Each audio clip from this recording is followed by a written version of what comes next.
នេះហើយជាជីវិតមានឧបសគ្គច្រើនបើផ្លូវជីវិតរលូនរហូតនោះយើងច្បាស់ជាមិនពេញចិត្តទេត្រូវតែព្យាយាមហើយឆ្លងកាត់រាល់ការលំបាកទាំងអស់និងអបអរក្តីសុខដែលយើងរកបាន你會察覺到我根本寂寞難耐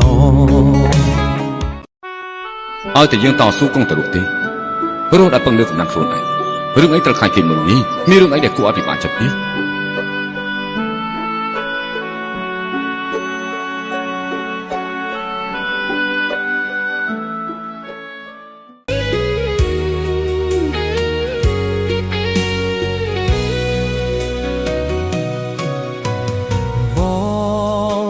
ស្នេហ៍វិញមិនរួចទេសូមស្រីស្រស់មាសមេ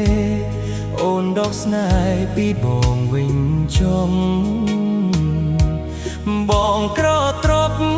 គ្មានអ្វីផ្គប់ចិត្តអូនសោះគឺមានតែទឹកចិត្តដែលស្មង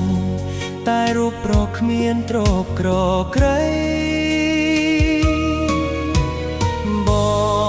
បានប្រាប់អូនដឹងហើយថាបងនៅជាប់ការសិក្សាក្តីស្នេហាតិចមានរស្មីអូនស្ម័គ្របងស្ម័គ្រអស់ពីដួងហារតីប្រាថ្នារួមស្នេហាភក្តីចិត្តស្រីថ្លៃឥតបីរេរ៉េ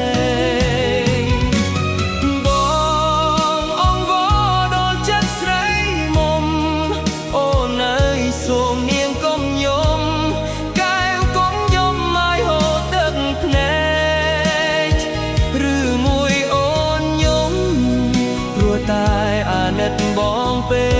ករៀបបងអាសូរទឹកភ្នែកអូជ្រេកពេញវងខាក់ផោផងដកស្នេហ៍វិញទៅណាបើអើយគុំបីគិតដល់បងឡើយ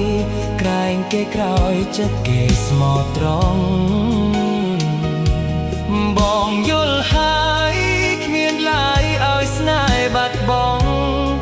បងក្រត្រកស្នេហាស្មោះត្រង់យើងគង់តែព្រះលោកជួយ